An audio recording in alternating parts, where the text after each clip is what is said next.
दोस्तों आज मैं आपको भारत की प्रमुख तेल परिशोधनशालाओं के बारे में बताऊंगा, यानी कि ऑयल रिफाइनरीज के बारे में बताऊंगा। ये ऑयल रिफाइनरी क्या होती है?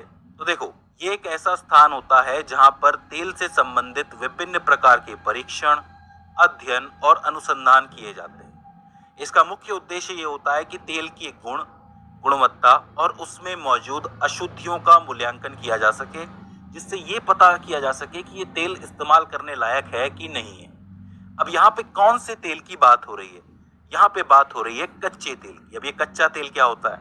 कच्चा तेल एक प्राकृतिक तेल होता है जो पृथ्वी के अंदर से निकलता है। बेसिकली जैसे चट्टाने होती है, तलछटी चट्टाने हो गई या भूमि हो गई, रेतीली जमीन हो गई, उसके नीचे ये पाया जाता है। इसको ही आप क्रूड ऑयल कहते हो, कच्चा तेल क्रूड ऑयल। इस रॉ मटेरियल को प्रोसेसिंग के लिए जहां पे भेजा जाता है, जिस परिशोधनशाला में भेजा जाता है, उसे ही तेल परिशोधनशाला या फिर ऑयल रिफाइनरी कहते हैं। वहां पे होता क्या है? वहां पे इसका रंग चेक किया जाता है, इसकी खुशबू चेक की जाती है और साथ ही ये गाढ़ा कितना है ये चेक किया जाता है। उसके बाद इसकी अशुद्धियां चेक की जाती हैं और फिर इसी से बनता है पेट्रोल, डीजल और इस्तेमाल करने लायक अन्य तेल। तो आसान शब्दों में आप ऑयल रिफाइनरी को एक प्रयोगशाला कह सकते हो जहां पे तेल के विभिन्न गुणों को परखा जाता है। अब ये गुण कई तरीके के हो सकते हैं, जैसे कि वाष्पीकरण। कोई तेल होता है वो जल्दी भाप बनता है तो वो जल्दी जल जाता है। किसी का द्रव्यमान अलग अलग होता है, किसी का घनत्व अलग होता है, किसी की रासायनिक संरचना अलग होती है। अब ये सारे प्रयोग, परीक्षण और अनुसंधान करवाने के लिए खर्चा बहुत आता है। अगर आप यही चीज बाहर के देशों से करवाओगे तो बहुत खर्चा आएगा और उसी खर्चे को बचाने के लिए भारत के अंदर भी बहुत सी ऑयल रिफाइनरियां बनाई गई हैं। लगभग 24 ऑयल रिफाइनरियां हैं भारत के अंदर, जिसमें से ज्यादातर ऑयल रिफाइनरियां सरकार के अंतर्गत आती हैं, मतलब सरकारी कंपनियों के अंतर्गत आती हैं। कुछ एक ऐसी भी हैं जो निजी हाथों के अंदर भी है और कुछ एक ऐसी भी हैं जो संयुक्त है, यानी कि सरकारी भी हैं और निजी भी हैं, दोनों मिला के। सबसे पहले हम बात करेंगे देश की सबसे पुरानी ऑयल रिफाइनरी के बारे में, जो कि आसाम के अंदर बनी थी, डिगबोई के अंदर, आसाम के डिगबोई क्षेत्र के अंदर बनी थी। IOCL, Indian oil corporate limited के द्वारा ये संचालित की जाती है। कंपनी का नाम है, सरकारी कंपनी है, तो इसे आपको जरूर याद रखना है। इसके बाद आती है गुजरात की जामनगर रिफाइनरी, जो कि रिलायंस इंडस्ट्री के अंतर्गत आती है। रिलायंस इंडस्ट्री एक प्राइवेट कंपनी है, निजी हाथों के अंदर है, तो आपको याद रखना है गुजरात के अंदर है। इसके बाद गुजरात के अंदर एक और है ऑयल रिफाइनरी जिसका नाम है कोयली ऑयल रिफाइनरी, जो कि IOCL, Indian oil corporate limited के अंतर्गत आती है, सरकारी है।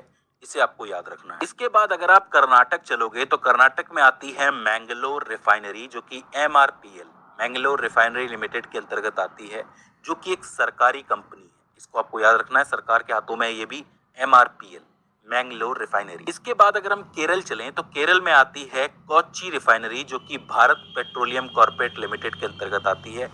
ये भी एक गवर्नमेंट ओन्ड कंपनी है, यानी कि सरकारी कंपनी है, केरल के अंदर मौजूद है। इसे आपको याद रखना है। कोच्चि के बाद अगर आप उत्तर प्रदेश के मथुरा में आ जाओगे तो यहाँ पे भी मथुरा ऑयल रिफाइनरी बनी हुई है, जो कि Indian oil corporate limited IOCL के अंतर्गत आती है और ये भी एक सरकारी कंपनी है। याद रखना, सरकारी कंपनी है, सरकार के अंतर्गत आती है, उत्तर प्रदेश के अंदर मौजूद है। तो ये मथुरा की हो जाती है।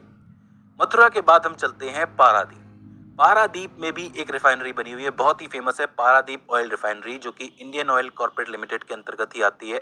ओडिशा के अंदर आपको ये मिलेगी और याद रखना ये भी सरकारी कंपनी है। आईओसीएल तो वैसे भी सरकारी है, आपको पता है, तो सरकार के अंतर्गत ही आएगी जितनी भी।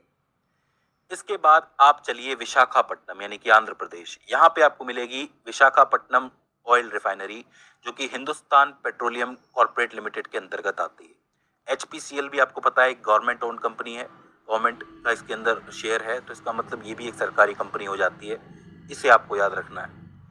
अगर आप महाराष्ट्र चलो तो महाराष्ट्र में आपको मिलेगी मुंबई ऑयल रिफाइनरी, जो कि बीपीसीएल बोले तो भारत पेट्रोलियम कॉर्पोरेट लिमिटेड के अंतर्गत आती है और ये भी एक सरकारी कंपनी है। याद रखना, सरकारी कंपनी है बीपीसीएल भी। इसके बाद आप चलिए पश्चिम बंगाल। पश्चिम बंगाल में आपको मिलेगी Haldia oil refinery. Haldia oil refinery बहुत ही फेमस है, सीपीसीएल के अंतर्गत ही आती है। यहाँ पे सीपीसीएल जो है वो चेन्नई पेट्रोलियम कॉर्पोरेशन लिमिटेड है, जो Indian oil corporation limited IOCL की एक सहायक कंपनी है, सब्सिडरी है।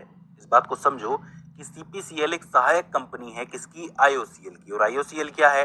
गवर्नमेंट कंपनी है। तो इसका मतलब हल्दिया रिफाइनरी भी जो है वो सरकारी रिफाइनरी हो जाती है। तो इस बात को आपको याद रखना है। इसके बाद अगर आप पंजाब चलोगे तो पंजाब में आपको गुरु गोबिंद सिंह रिफाइनरी मिलेगी, जो कि पंजाब के भटिंडा के अंदर है। और इसको कौन सी कंपनी ओन करती है? HPCL, Hindustan petroleum corporate limited, जो कि एक सरकारी कंपनी है। तो इसका मतलब ये भी एक सरकारी रिफाइनरी हो जाती है। इसके बाद अगर आप वापस असम चलोगे तो असम में आपको मिलेगी नुमालीगढ़ रिफाइनरी। नुमालीगढ़ रिफाइनरी जो है वो NRL के अंतर्गत आती है। NRL का मतलब है नुमालीगढ़ रिफाइनरी लिमिटेड, जो कि एक गवर्नमेंट कंपनी है, यानी कि ये भी एक सरकारी रिफाइनरी हो जाती है। तो इसे आपको याद रखना है।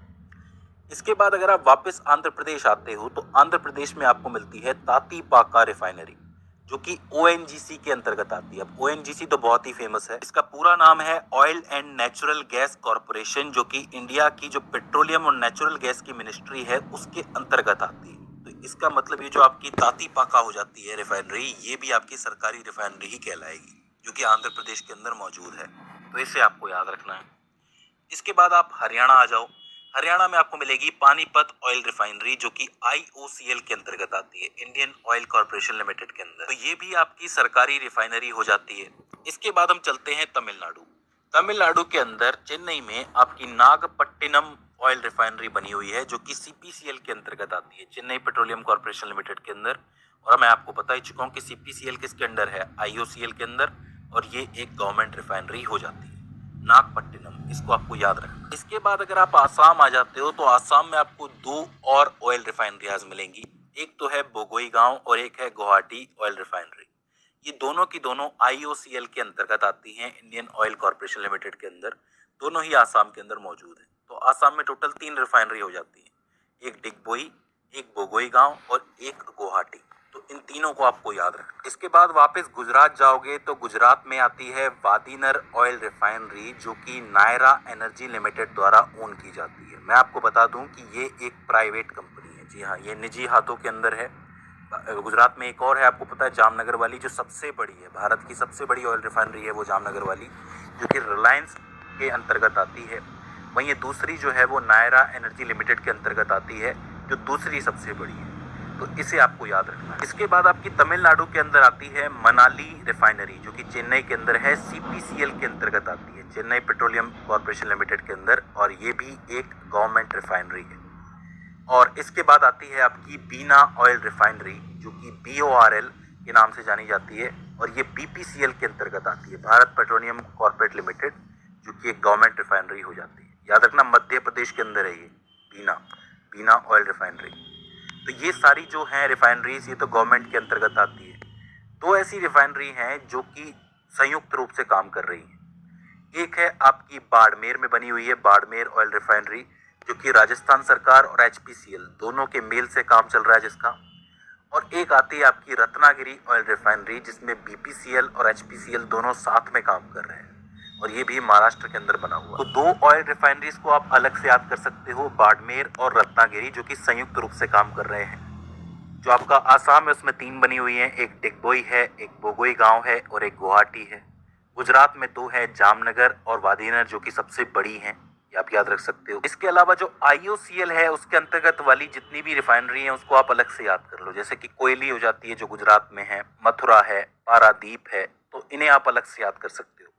आखिर में एक रिफाइनरी और बचती है जिसके बारे में मैंने आपको नहीं बताया, वो है बरौनी ऑयल रिफाइनरी, जो कि IOCL के अंतर्गत आती है और वो बिहार के अंदर मौजूद है। बिहार की ऑयल रिफाइनरी है, ये भी सरकारी रिफाइनरी है, तो इससे भी सवाल बनने की संभावना है।